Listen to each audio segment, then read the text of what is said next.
Hello, it is Rasko of the Rasko and Disco Beer Review from Brew London, and I am with Jaega Wise from Brewery. Hi, Jaega. Hello. Oh, you are the head brewer there, yeah? Yes, I am, yeah. You are also on Amazon Prime doing a show with Dave Blunt. That's it. Thank you. Yep, it's called Beer Masters. It's a homebrew competition show.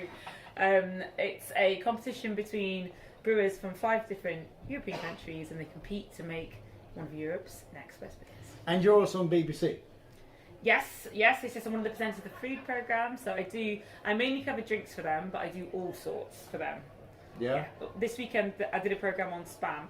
Which has a fascinating history, by the way. Yeah. Fascinating. Who knew? You're also in the wine program. Yeah, the wine program. Yeah. But I forget what it's called. No, It's called the Wine Show. The wine show. Yeah. And you cover into beer sometimes as well. But yeah, so my job there is like boo wine, yay beer. That's basically all I do. But yay beer. Paul's beer reviews is on. He will be featured. Don't worry, everyone. Jake, all right. I'm going to take the glasses off. They're very nice glasses. Thank you. I based them on Tony Stark and Huey Morgan. Right. I used to be a jobbing actor. Okay. Yeah. Yeah. Where's this going? Yeah, okay. Don't worry about it.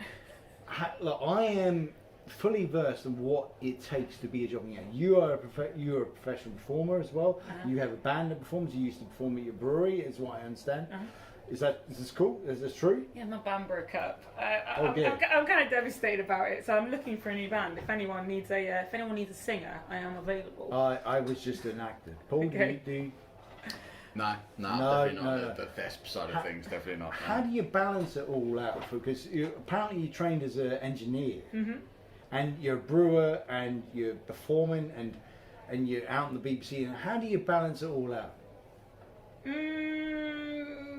I've got a really great team at Wildcard, so they're fantastic. So when I had to film the Beer Masters show, which I need to be really focused and in the zone, doing that for like it was a week in the studio.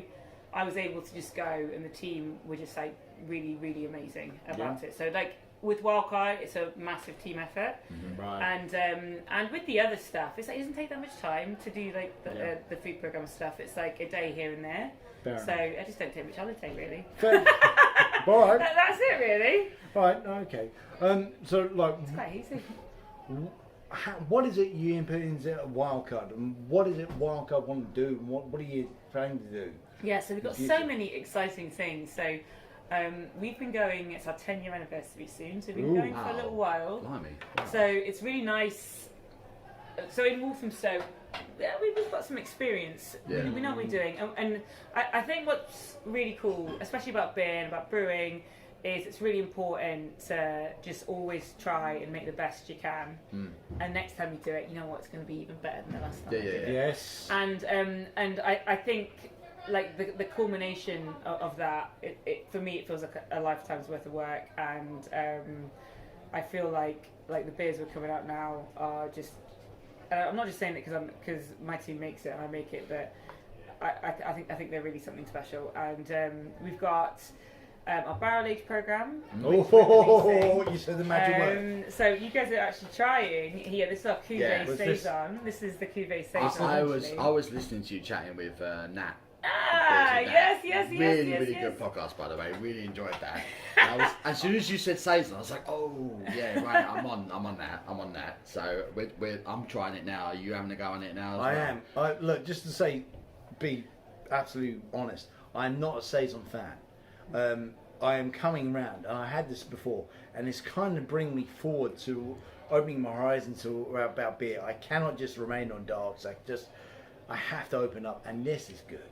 Yes, it's just such an interesting beer. So it's like a mixed firm on a Saison base. Yeah. There's a real tartness to it as well. Absolutely. But there's some really gorgeous like pineapple, and I think we've got some really good.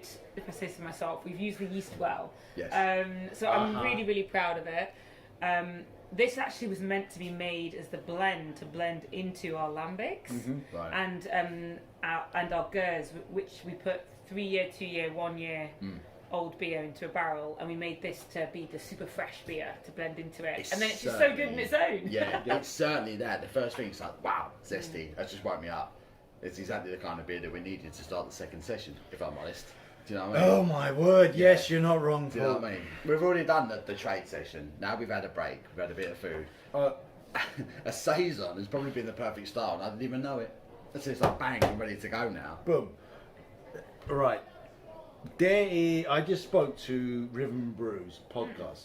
You did a session with them, and they've told me like there is a podcast where you sang on there, and I've heard you on Spotify. You're absolutely brilliant performer. As a former performer, I fully respect that and appreciate that. All right. Are you going to sing? Are you going to sing as well? God no. Oh no. Rhythm Brews, and I'm plugging them because they do not get enough credit for their podcast. There is a theory they had at the beginning of their show of like saying, look, can you match a type of tune with a beer? Could you match this Saison with a type of tune? Oh my god! Well, that is putting me on the spot. Well, yeah, I said that this would is be putting different. me on the spot. I said it would be different. I could never do that. That is putting me on the spot. That's putting me on the spot. Take your time. I can put it on pause if you want. You know what? You know what I was listening to? I was on Reddit the other day, right? Yeah. And it was Kanye West, genius? ? Yeah. And that was the question. And someone had gone through all of his every single album he's ever released, and then picked out one song from each album, and said, if you listen to these, it was 11 songs. Right. At the end of it, will you think that Kanye West is a genius? So I put that playlist together on my Spotify this morning, and I listened to it. And he's pretty good. He's pretty good. So my mind is filled with Kanye West right now. Okay. And I know Kanye West has been going through some things lately. Some serious things. Yes. But it's some pretty good music, if I'm not gonna lie. Like it's the best song of every album he's ever done. Yeah. It's a pretty good list. No, I need to do that. I actually need to do that because I'm not a fan. No. But I do need to do that because he's everywhere, isn't he, Kanye West? Yeah, I don't count Kanye West as a really talented performer, but his performance is a bit of a and I could say that about a few It's a what? brewery heads as well, but hey,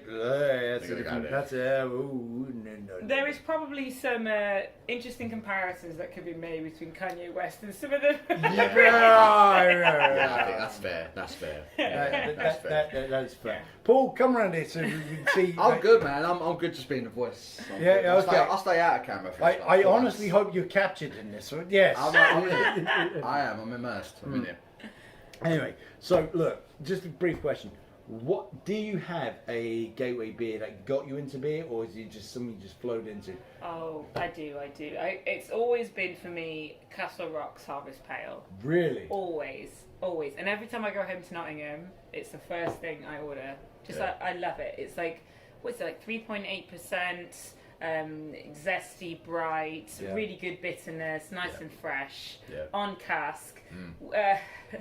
Through a sparkler. Oh, it's just you know, I'm home. Sparkler. I'm home. So it's gorgeous. It's gorgeous. And every time I see it anywhere, I always buy it. But nothing ever tastes as good as in your hometown, in a pub you really like. Absolutely. It's gorgeous. Fair play. Jaega, what are you doing next? Or do you want to tell us? Or do you just want to say? Oh, I've got a book coming out. I wrote a book. Oh, really? I did. Yes. I wrote a book. Coming out. It's called Wild Brews, and the tagline is Brewing Wild Beers from Beginner to Expert. So it's basically, when I started on this journey of making funky and barrel-aged beers and beers like the Cuvée Saison I'm drinking now, it's really, really hard to find all the information you need to know. Yeah. So I wrote a book with all the information in it. Right. But it's also a homebrewing book, so it's for people to be able to brew these kind of beers, but at home.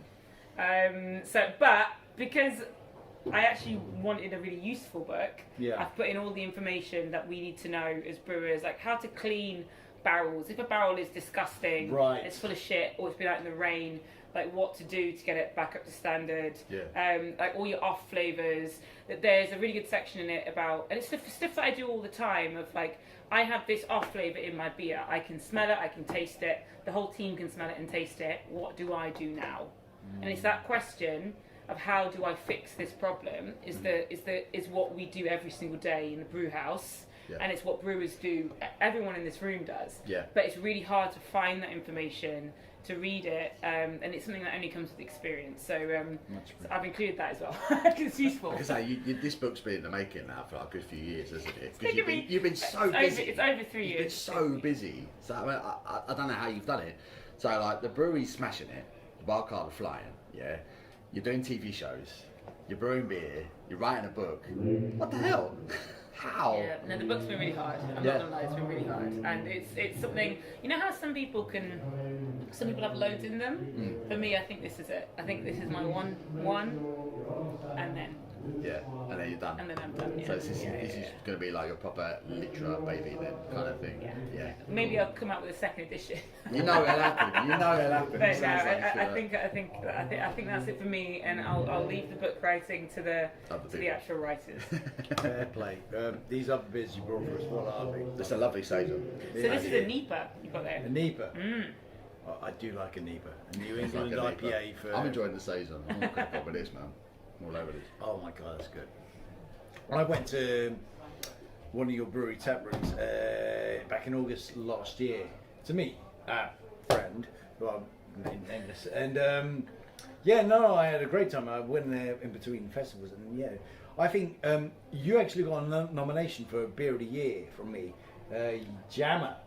You didn't win, sadly. But you to get a nomination from me, which the roller skating one. Yeah. Oh, the Jammer. Yes.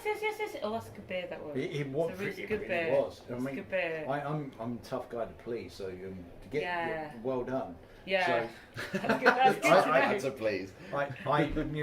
Maybe I should hand out a certificate and say congratulations, you pleased me. But I'm just. I really liked Ella that you put in the supermarkets. Ella, I thought that was great name, great beer, great artwork. I thought it was really, really good. Really enjoyed that one.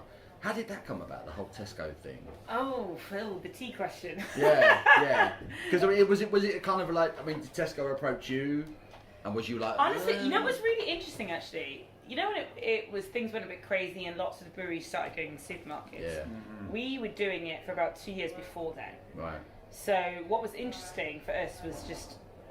Things changed a lot in the years that followed since then. Yeah. So we politely bowed out of supermarkets. Yeah. But yeah, things are very different. I'm carefully choosing my words. Yes. But in this game, it's just like we're a small brewery. If we can make beer. Nice beer and we can sell it to you at a good profit, we'll continue to do it. But it's just like That's it. Yeah. But anyway. Fair enough. So did you do okay out of Ella? Because it was a cracking beer. I hear what you just said. I did not hear me choosing my words carefully. Realistically, I choose what I just said. Yeah, but Ella's a great beer. Yeah, I love it. Ella's a fantastic great beer. Yeah, I'm not, and we're a small company. Yeah. We can't, and we're also a small broke company. So we've not started out with money. We've not come from money. Yeah. We're all from quite poor backgrounds in the Midlands, and we physically cannot afford to do shit that does not turn a profit. Cool. Gotcha. No, we can respect that. So there's no faff at Wildcard. Do you know what I mean? We're very lean, and in some ways it's been quite a healthy way for us to operate in the fact that we can't cope with extra faff. Yeah. Awesome. Jaega, this has been one of the most opening and upfront interviews, apart from when I interviewed Paul, who's there. Bonjour. Much appreciated. Thank you very much. Like and subscribe. Go drink Wildcard beer. Go look at Paul's beer reviews over there. I'm Rasko of the Rasko and Disco Beer Review. We're out of disco. Bye bye.